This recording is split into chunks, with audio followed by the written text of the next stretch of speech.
Hey sports fans, Coach Nick here, and welcome to B-Ball Breakdown.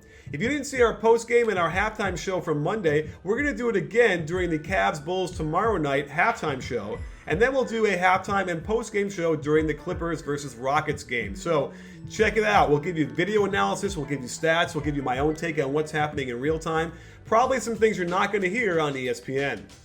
Well, now let's talk about the pivotal Game 5 between the Cavaliers and the Bulls, because as we all know, most teams that win Game 5 win the series, and that's what the Cavs did. They took control.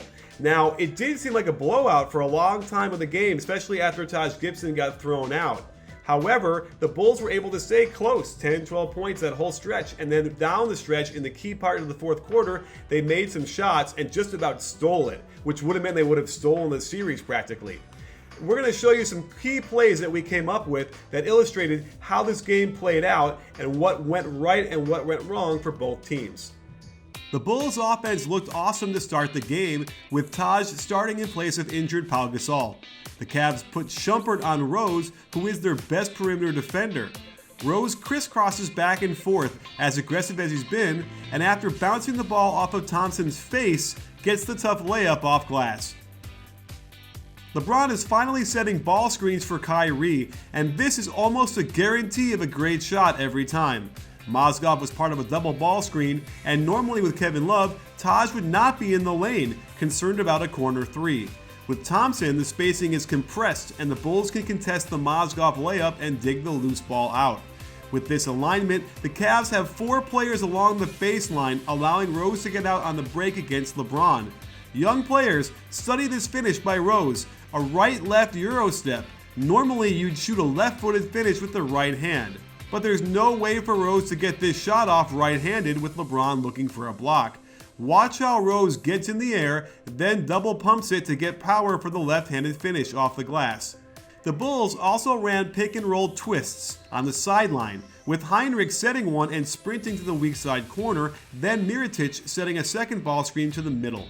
The Cavs played this perfectly, but Rose was feeling it, hopping into a 17-footer from the elbow. Same play, but this time, Kyrie is guarding Rose, who promptly blows by him baseline before Mozgov can get over. Another off-footed layup, notice the double pump again to find rhythm and power. LeBron was very active in the low post, a place Jimmy Butler simply can't handle him at all. The Cavs methodically went down there to him consistently, and when he's making these kinds of shots, there is nothing you can do short of double immediately on the catch. Butler got caught in early foul trouble, so LeBron sensed an opportunity to attack. Either he would draw another foul or get the easy look from the lane. LeBron ball screening gets Butler defending in a way he's not used to. They don't ice this, allowing Dellavedova to use the screen to the middle. Noah is simply not the same player he was last year, unable to stop this reverse. Aaron Brooks has been unable to be as effective in the playoffs as he was in the regular season, and throws an uncatchable pass, leading to a one-man locomotive fast break and one when Mirotic's attempt at stopping him from shooting has little effect. While the game seemed over after Taj Gibson was kicked out of the game for getting into a tussle with Matthew Dellavedova, the Bulls never gave up, hanging around until crunch time, when they made their move. LeBron goes down after jumping for the rebound and takes way too long to get up and back into play. The Bulls snap right back into their offense, and there simply aren't enough defenders to cover Heinrich wide open in the corner. Down 9, the Bulls catch J.R. Smith taking a poor route around a double screen for Dunleavy. One of the reasons this is a great shot is that Dunleavy is going to his left and can hop into the shot with his hip and elbow already aligned to the basket. The Bulls again used an out-of-bounds play for a score. It looks like the whole thing was set up as Heinrich is already telling Butler to head to the left corner.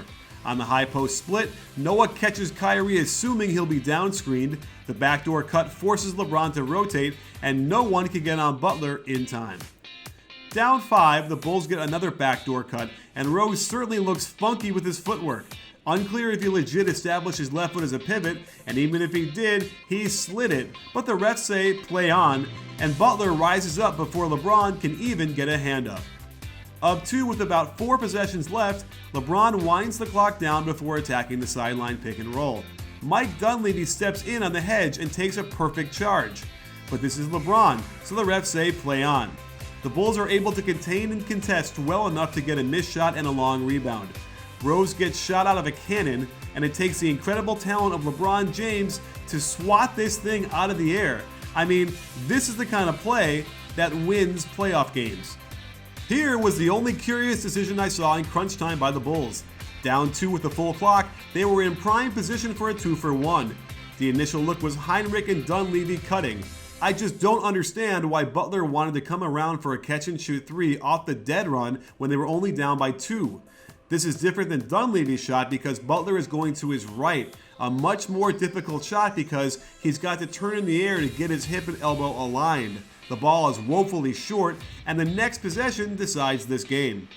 The Cavs are intent to use all the clock and get a score any way possible. They run another Kyrie-LeBron pick and roll, and LeBron isos on Butler.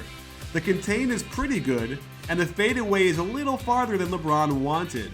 Watch Noah do an excellent job to find Thompson, get a body on him, and box him out.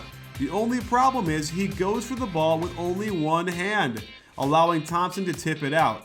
When the Bulls can't corral it, they're forced to foul, and the Cavs win on free throws.